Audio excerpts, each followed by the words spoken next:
Hello, নমস্কার বন্ধুরা, welcome to my channel awareness with Dasji. আজ শুভ হনুমান জয়ন্তী উপলক্ষে আপনাদেরকে সবাইকে হার্দিক শুভকামনা জানাই, আন্তরিক শুভেচ্ছা জানাই। আজকে হনুমান জয়ন্তীর উপলক্ষে যে এই ভিডিওটা বানাচ্ছি তা কিন্তু নয়।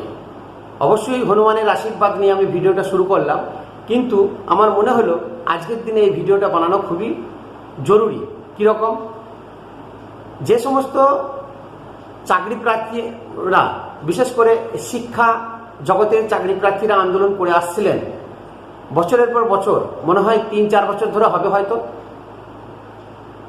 তাদের গতকাল একটা জয় জয়কার হয়েছে।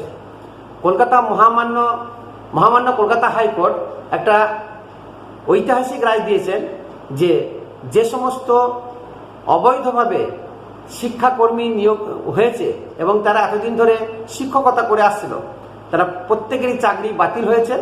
শুধু বাতিল হয়নি, এবং তাদের সমস্ত রকমের পেমেন্ট সুদ সহ ফেরত দিতে হবে। এবং যে সমস্ত প্যানেলের নাম আছে চাকরি প্রার্থীদের, সেই সমস্ত চাকরি প্রার্থীদেরকে নিয়োগ করতে হবে এবং অতি দ্রুত 1 মাসের মধ্যে সেই নিয়োগ প্রক্রিয়া শুরু করতে হবে। এবং 1 মাসের মধ্যে যে সমস্ত অবৈধভাবে চাকরি করছে তাদের সমস্ত পেমেন্ট এবং সুদ সহ টাকা ফেরত দিতে হবে। এই যে রায়, এই রায় একটা বিশাল বড় জয় পেল বলে আমি মনে করি। কিন্তু এই জয় কি সহজে এসেছে? তা কিন্তু আসেনি। এই জয়ের পিছনে আন্দোলনকারীদের প্রচুর অত্যাচার সহ্য করতে হয়েছে। নানান রকমের কটূক্তি, গালাগালি, মারপিট, উল্টোপাল্টা কেস দেওয়া থেকে শুরু করে সমস্ত কিছু করেছে। এমনকি বহু মহিলা পদপ্রার্থী তাদের শিশু সন্তানকে কোলে নিয়ে রাস্তায় বসে আন্দোলন চালিয়েছে। অনেক মহিলা এরকমও আছে যে মাথার চুল পর্যন্ত ন্যাড়া করেছে, মানে মস্তক মুন্ডন পর্যন্ত করেছে, এবং যা কিছু করণীয় সমস্ত কিছু করেছে। কিন্তু সরকার ছিল নির্বাক, এখনো পর্যন্ত নির্বাক এবং নির্বোধের পরিচয় দিচ্ছে। তারা জুতো চপ্পল খাওয়া সত্ত্বেও তাদের জ্ঞান গম্যি এখনো পর্যন্ত ফিরেনি। তারা হেরে যাচ্ছে, সমস্ত দিক দিয়ে তাদের দরজা বন্ধ হয়ে যাচ্ছে। সরকারের মতো সরকার, কিন্তু তাদের কোনো হোশ নেই। কিন্তু আমার ভিডিওটা বানানোর এই উদ্দেশ্য হচ্ছে যে এই ধরনের একটা আন্দোলন লাগাতার চালিয়ে যাওয়া এত সহজ কাজ মোটেও নয়। এই আন্দোলন টিকে রেখেছে একমাত্র বাঙালি জাতি, যে এরকম ধরনের লাগাতার আন্দোলন করবে আমি ছোট থেকে দেখিনি। আপনারা যদি দেখে থাকবেন, এরকম যদি নজির থাকে, তাহলে আমাকে অবশ্যই কমেন্টসের মাধ্যমে জানাবেন। কৃষক আন্দোলন হয়েছিল দিল্লিতে, পাঞ্জাব থেকে বহু কৃষক এসেছিল, বেশ কয়েক মাস ধরে ওরা আন্দোলন চালিয়েছিল। সেটাও একটা বড় আন্দোলন ছিল। কিন্তু তার থেকে বড় আন্দোলন হচ্ছে আমাদের পশ্চিমবাংলার ওই ভাই বোনেদের, শিক্ষিত ভাই বোনদের, যাদের শিক্ষকের প্যানেলের নাম আছে অথচ তারা চাকরি পায়নি, তাদের জায়গায় দুর্নীতির মাধ্যমে টাকা নিয়ে অবৈধ ছেলে মেয়েদেরকে চাকরি দিয়েছে। তার এগেনস্টে এই আন্দোলনটা ছিল। আজকের হনুমান জয়ন্তীর দিনে আমি এই জিনিসটাকে কেন তুলে ধরলাম এবং কেন জুড়ছি? হনুমান, উনি হচ্ছেন একজন ভগবান শিবের রুদ্ররূপ বা অবতার, এটা আমরা সবাই জানি। হনুমান হচ্ছে কলিযুগের একটা জীবন্ত দেবতা। আমরা হনুমান চল্লিশা পাঠ করি নিজের সংকট থেকে উদ্ধার করার জন্য বা সংকট থেকে রক্ষা করার জন্য। সেই জন্য হনুমানকে আমরা সংকটমোচন নামেও জানি বা রক্ষাকর্তা হিসাবেও জানি। হনুমান চালিসা পড়লে সত্যি করেই উপকার পাওয়া যায়, এটা প্রত্যক্ষভাবে আমি অন্ততপক্ষে জানি এবং এর ফলস্বরূপ আমি পেয়েছি। যারা হনুমান চালিসা পাঠ করেন বা নিত্য নৈমিত্তিক হনুমানের পুজো করেন, তারা অবশ্যই জানবেন, অবশ্যই সমর্থন করবেন।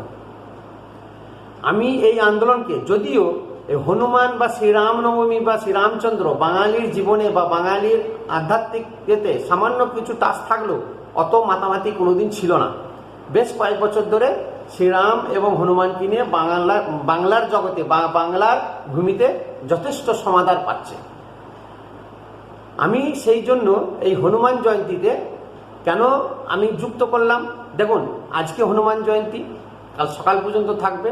গতকালকে কিন্তু এই রায়টা ঘোষণা হয়েছে। হনুমান একজন শুধু রক্ষাকর্তা বা সংকট মোচনকারী তা কিন্তু নয়। হনুমান হচ্ছেন একজন প্রকৃত শিক্ষক। হনুমানের কাছ থেকে আমরা অনেক কিছু বিষয় শিখতে পারি, অনেক শিক্ষণীয় বিষয় আছে। তার মধ্যে থেকে আমি 10টা এরকম বিষয় আমি আপনাদের সামনে তুলে ধরব, যা এই আন্দোলনকারী ভাই বোনেদের বা যারা আন্দোলন করছে এতদিন ধরে তাদের সঙ্গে প্রচুর মিল পাওয়া যাবে। কিরকম? যেমন হনুমান প্রথম একটা জিনিস, যে শিক্ষার ইচ্ছা। কোনো কিছুতে যদি কারো শিক্ষার ইচ্ছা থাকে, যে কেউ তাকে আটকাতে পারবে না। তেমনি ছোট থেকেই হনুমানের সব কিছু জানার ইচ্ছা ছিল, শিক্ষার ইচ্ছা ছিল, এবং ঘরে বা বাড়িতে মা বাবাই প্রথম শিক্ষক হয় সন্তানের। তেমনি মাতা অঞ্জনী, পিতা কেশরী এবং ধর্ম পিতা পবনপুত্রের কাছ থেকে অনেক কিছু জ্ঞান অর্জন করেছিলেন এবং সূর্যদেবের কাছে সব রকমের বিদ্যা গ্রহণ করেছিলেন। আন্দোলনকারীরা এরা কিন্তু সাধারণ বাড়ির ছেলে না বা সাধারণ ছেলে মেয়ে নয়, যথেষ্ট শিক্ষায় শিক্ষিত, জ্ঞানী এবং ছোট থেকে একটা আশা নিয়ে তারা বড় হয়েছিল, যে বড় হলে আমি MA BA BEd করে বা পড়াশোনা করে উচ্চশিক্ষায় শিক্ষিত হয়ে আমি শিক্ষকতা করব এবং সমাজকে একটা রাস্তায় নিয়ে আসব। সেই আশা নিয়ে তারা শিক্ষা গ্রহণ করেছিলেন এবং যথেষ্ট তারা যথারীতি চাকরি পরীক্ষায় বসে পাশও করেছিলেন, প্যানেলের নামও আছে। দুর্ভাগ্যবশত তাদের চাকরি হয়নি, তাই আজকে তাদেরকে রাস্তায় বসতে হয়েছে। 2 নম্বর হচ্ছে কর্মকুশলতা এবং নিপুণতা। হনুমানজি এটা শিক্ষা দেয় যে খুব বুদ্ধির বলে এবং কর্মের দ্বারা, কৌশলের দ্বারা সুগ্রীবকে কিভাবে সাহায্য করেছিল এবং সেই সুগ্রীবকে নিয়ে শ্রীরামকে কিভাবে সাহায্য করেছিল। যে সমস্ত চাকরি প্রার্থী বা আন্দোলনকারী ছিল তারা সাধারণ আন্দোলনে তারা কিন্তু বিশ্বাসী ছিল না। তারা জানতো যে আমরা এরকম ছিটপুট বা সাধারণ আন্দোলন যদি করি আমাদের আন্দোলন টিকবে না, আমাদের যে উদ্দেশ্য সেটা কোনোদিন সফল হবে না। তাই তারা প্রি প্ল্যানিং করে আন্দোলন শুরু করেছিল এবং মনে জোর নিয়ে রাস্তায় নেমেছিল যে এর শেষ দিকে ছাড়ব। 3 নম্বর হচ্ছে রাইট প্ল্যানিং এবং ভ্যালুস এবং কমিটমেন্ট। হনুমানজি যে কাজ করত সেটা একটা প্ল্যানিং করে করত এবং সেই কাজটা সুনিপুণভাবে মানে কমপ্লিট করত এবং কমিটমেন্টের সঙ্গে করত। যে কাজ ধরতো সেটা শেষ করেই ছাড়ত। ঠিক তেমনি এই আন্দোলনকারী ভাই বোনেরা বা আন্দোলনকারী চাকরি প্রার্থীরা সেরকম একটা প্ল্যানিং করেছিল যে এইভাবে আন্দোলনটা করবে, ওদের মধ্যে কি বাধা আসতে পারে, সরকার কি কি পদক্ষেপ নিতে পারে, আন্দোলন ভেঙে দিতে পারে, এই জিনিসগুলো সবই কিন্তু জানতো। সেইভাবে ওরা ধীরে ধীরে স্টেপ বাই স্টেপ আন্দোলনটাকে চালিয়ে গেছিল। 4 নম্বর হচ্ছে দূরদর্শিতা। কিরকম দূরদর্শিতা? না, হনুমানজি খুব সহজ সরল ভাষায় কথাবার্তাতে যেমন সুগ্রীবকে বশে নিয়ে এসে শ্রীরামের সম্মুখে এনেছিল। সুগ্রীবকে যেমন কি পদক্ষেপ হতে পারে, সরকার কি পদক্ষেপ নিতে পারে, তার এগেনস্টে আমাদেরকে কি নিতে হবে, তো স্টেপ বাই স্টেপ যেমন সরকার নেবে তার এগেনস্টে আমাদেরকে এরকম করতে হবে, এই আন্দোলনটা এইভাবে নিয়ে যেতে হবে। ঠিক এই সুকৌশলভাবে তারা প্ল্যানিং করে এই জিনিসটা করেছিল এবং অগ্রিম ভেবে রেখেছিল। তার দূরদৃষ্টি এদের মধ্যেই ছিল। যে নীতি কুশলতা, হনুমানজি এই নীতি ছিল যে কোনো কাজ যদি করার মহান উদ্দেশ্য থাকে বা লক্ষ্য যদি মহান হয় তাহলে সেই কাজটা অবশ্যই ভালো হবে এবং সবার উপকারে লাগবে এবং সেই কাজটা তিনি সম্পূর্ণ করতেন। আন্দোলনকারীদের মধ্যে প্রচুর আলাদা আলাদা সংগঠনের মানুষজন ছিল, আলাদা আলাদা সংগঠনের আন্দোলনকারী ছিল। ওরা নিজেদের মধ্যে ঠিক করে নিয়েছিল যে এই আন্দোলনটা যদি আলাদা আলাদা করা যায় খুব তাড়াতাড়ি আন্দোলনটা ভেঙে যাবে এবং ভাঙতে সাহায্য হবে। সেই জন্য ওরা নিয়ম নীতি সবারই আলাদা থাকলো, সেই নীতি নির্ধারণ কিন্তু এক জায়গায় বসে একরকম ঠিক করেছিল যে যাই হোক আমরা এই আন্দোলন থেকে সরে যাচ্ছি না, যতক্ষণ না এর শেষ দেখে ছাড়ছি ততদিন পর্যন্ত আন্দোলন চালিয়ে যাব। বিভিন্ন সংগঠনের মানুষজন থাকা, সে লাল হলুদ সবুজ যাই রঙেরই লোক হোক বা যাই রঙেরই বা বিশ্বাসী থাকুক, নীতিগতভাবে তারা সেই সমস্ত জিনিস সরিয়ে রেখে তারা একটা আলাদা নীতি তৈরি করে এই আন্দোলনকে সংঘবদ্ধভাবে চালিয়ে গেছে। তারা আলাদা আলাদা মঞ্চ তৈরি না করে একই মঞ্চে তারা জড়ো হয়ে আন্দোলনটাকে চালিয়ে গেছে। এবং হচ্ছে সাহস হনুমানজির মধ্যে অদম্য সাহস ছিল, যা অতুলনীয়। অদম্য সাহস আমরা জানি, অনেক রাক্ষসকে বধ করেছে, 7 যোজন সমুদ্র এক লাফে গিয়ে লঙ্কায় গিয়ে সীতামাকে কিভাবে উদ্ধার করেছে, এটা আমাদের সবারই জানা। তাই এই যে সাহস না থাকলে কোনো কিছু করা যায় না। আপনার মধ্যে বুদ্ধি আছে, আপনার মধ্যে নীতিগত ব্যাপার আছে, সব বোঝেন, জানেন বা প্ল্যানিং করতে পারেন, কিন্তু আপনার মধ্যে সাহস নেই, সাহসিকতা নেই, আপনি কিন্তু পারবেন না। আপনার মধ্যে সমস্ত গুণ থাকা সত্ত্বেও সাহসটা কিন্তু থাকতে হবে। তা এই আন্দোলনকারীরা যেহেতু সমস্ত আলাদা আলাদা সংগঠনের লোক হওয়া সত্ত্বেও একই মঞ্চে এসে তারা যে সাহসিকতার পরিচয় দিয়েছে, সেই সাহসিকতা যে অটুট আজও পর্যন্ত আছে, তারা কিন্তু হেলেনি। তারা জানতো যে আমাদের উপরে প্রচুর অত্যাচার হবে এবং হয়েছে। কি ধরনের অত্যাচার হয়নি এটা তো আমার তো জানা নেই। সমস্ত ধরনের অত্যাচার করেছে সরকার ওদেরকে ভাঙার জন্য, আন্দোলন ভাঙার জন্য, কিন্তু ওরা ভয় খায়নি, ওরা কিন্তু ওই আন্দোলন থেকে বিন্দুমাত্র সরেনি। তাহলে এই সাহসিকতার সঙ্গে তারা কিন্তু আন্দোলন চালিয়ে যাওয়ার জন্য আজকে কিন্তু তাদের জয় হয়েছে। এবং আজ যে কোনো পরিস্থিতিতে আনন্দে থাকা, হনুমানজি একটা জিনিস শিখিয়েছেন যে আপনি দুঃখে থাকুন, আপনি যে কোনো পরিস্থিতি থাকুন, আনন্দে থাকুন। হনুমানজি সবসময় নাম কীর্তন, সে রাম ভজনে থাকতো এবং কোনো সে রাম নাম ছাড়া কিছু ছিল না। নিজের লক্ষ্যকে কোনোদিন সে ভুলেনি। শত্রুকে কিভাবে পরাস্ত করব, শত্রুর কমজোরি খোঁজা, এগুলো কিন্তু সবসময় করতো। আন্দোলনকারীদের মধ্যেও কিন্তু সেই জিনিসগুলো আমি লক্ষ্য করেছি। আন্দোলনকারীরা আজ 2-3 বছর ধরে যে রাস্তায় বসে আছে, শুধু যে আন্দোলন করছে, কেঁদে যাচ্ছে, স্লোগান দিয়ে যাচ্ছে, তা কিন্তু নয়। তারা কিন্তু সময় সময় আনন্দও করেছে, ওই আনন্দের মাধ্যমে প্রতিবাদও জানিয়েছে। সাংস্কৃতিক অনুষ্ঠান করা, যেমন কবিতা আবৃত্তি, গান, নাটক, ভাই দ্বিতীয় সময় ভাইফোঁটা করা, দুর্গাপূজার সময় মিষ্টি বিতরণ করা, আনন্দ করা, গান, নানান রকমের প্রোগ্রামের মধ্যে নিজেদেরকে এন্টারটেন করে রাখতো।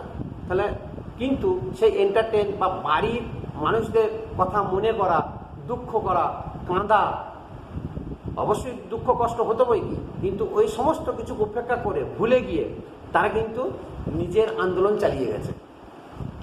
শত্রুর ওপর তীক্ষ্ণ নজর করা। হনুমানজি সবসময় কিন্তু শত্রুর ওপর তীক্ষ্ণ নজর রাখতো, কোনো সময়ই নিজেকে লুজ রাখতো না, নিজেকে সবসময় শক্তপোক্তভাবেই থাকতো। ঠিক সেই রকমই আন্দোলনকারীরা সবসময় তীক্ষ্ণ নজর থাকতো যে আজ প্রশাসন কি পদক্ষেপ নেয়, আজ রাজ্য সরকার কি পদক্ষেপ নেয়, আজকে কি করতে পারে, আজকে আমাদের উপরে কি অত্যাচার করতে পারে। এই ধরনের নানান রকমের তাদের চিন্তা ভাবনা এবং এই হোমওয়ার্কটা কিন্তু রীতিমতো করতো। কোনো পদক্ষেপ নিলে পাল্টা পদক্ষেপ কি নিতে হবে, এই জিনিসগুলো কিন্তু তারা চিন্তা ভাবনা করে এসেছে। তাই কিন্তু এই আন্দোলনকে এত দীর্ঘায়িত করে রেখেছিল এবং সেই আন্দোলনের জন্য আজকে এত বড় জয় পেল। 4 নম্বর হচ্ছে, সর্বশেষ হচ্ছে বিনম্রতা। বিনম্রতা।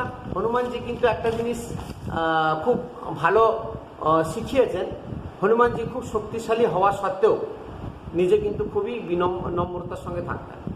হনুমানজি রাবণের অহংকার দূর করেছেন, হনুমানজি বড় বড় রাক্ষসকে বধ করেছেন, হনুমানজি এমনকি মহারাজ শনির ঘমণ্ড অহংকারকেও চূর্ণ চূর্ণ করে দিয়েছেন। এত কিছু করার পরও, এত শক্তিশালী, নিজেও জানে অনেক কিছু করতে পারে, কিন্তু সেই শক্তি বা এরকম দুর্বলের প্রতি কোনোদিন প্রকাশ করেনি। সে সবসময় নম্রভাবেই থেকেছেন। আজকে আন্দোলনকারীরা এরকম পরিস্থিতি, নিজেদেরকে পরিস্থিতির মধ্যে ঠেলেনি, এরকম মানসিকতা কোনোদিন তৈরি করেনি যে আমরা জঙ্গি আন্দোলনে যাব, আমরা পাচ্ছি না, যেমন তাই করে নেব, আন্দোলন করে ভাঙচুর করব, রাস্তা অবরোধ করব, নানান ধরনের যেগুলো জঙ্গি আন্দোলন হয় আর কি, সেই টাইপের রাস্তায় সেই প্ররোচনায় ওরা কোনোদিন পা দেয়নি। তারা খুব সুষ্ঠুভাবে, নম্রভাবে একজন শিক্ষকের যে মানসিকতা হয়, সেই মানসিকতার পরিচয় তারা দিয়ে এসেছে এত বছর ধরে। এবং এর যে প্রকৃত শিক্ষক হতে পারবে, আমি মনে করি পারবে। পরে ভবিষ্যতে কে কীরকম হবে না হবে তার বিচার পরে হবে, কিন্তু এই যে ধৈর্য শক্তি, এই জিনিসটি কিন্তু এরা পরিচয় দিয়েছে। যাই হোক, এই ভিডিওর মাধ্যমে আমি সমস্ত আন্দোলনকারী ভাই বোনদেরকে আমার শুভেচ্ছা বার্তা পাঠাই। তাদের এত দীর্ঘায়িত আন্দোলনের ফলে যে একটা জয়লাভ পেল, এবং আশা করি তারা যেদিন চাকরিগুলো পাবে সব থেকে খুশি হব এবং আপনারা আপনাদের পরিবারও খুব খুশি হবে। এবং শুধু তাই নয়, আপনাদের প্রতি আশা রাখি যে শিক্ষা ব্যবস্থা পশ্চিমবাংলায় ভেঙে পড়েছে সেই শিক্ষা ব্যবস্থাকে আবার পুনর্নির্মাণ করা আপনাদের দায়িত্ব। শিক্ষক হচ্ছে সমাজ গড়ার একটা যন্ত্র বা মেশিন বলা হয়ে থাকে। তা আপনারা সেই কাজ করবেন, সমাজ যাতে সুষ্ঠুভাবে চলে, ছাত্র ঠিকভাবে যেন তৈরি হয়, পড়াশোনা ঠিকভাবে যেন হয়, স্কুলের পরিকাঠামো, স্কুলের পড়াশোনার পঠন পাঠন যেভাবে ভেঙে পড়েছে সেই জিনিসগুলো যাতে ঠিক মতো হয়, এটা আশা করি। আপনাদের প্রতি এই আশাটা রাখতেই পারি। আপনাদের এইগুলোকে সব ঠিকঠাক করে সাজিয়ে নিতে হবে, যাতে আবার আপনারা যেভাবে ছোট থেকে শিক্ষা দীক্ষা গ্রহণ করেছেন ঠিক সেইভাবে আপনাদের সন্তানেরা, ভাই বোনেরা এইভাবে যেন শিক্ষা পায়, এই আশা রেখে আমি আমার ভিডিওটা এখানে শেষ করছি। ভালো লাগলে অবশ্যই লাইক করবেন, শেয়ার করবেন এবং অবশ্যই সাবস্ক্রাইব করবেন, কারণ আপনারা জানেন আমার ছোট্ট চ্যানেল, আপনাদের সহযোগিতা একান্ত কাম্য। সহযোগিতা না থাকলে, সাবস্ক্রাইব না করলে আমার চ্যানেলটি আগে বাড়তে পারবে না। নমস্কার।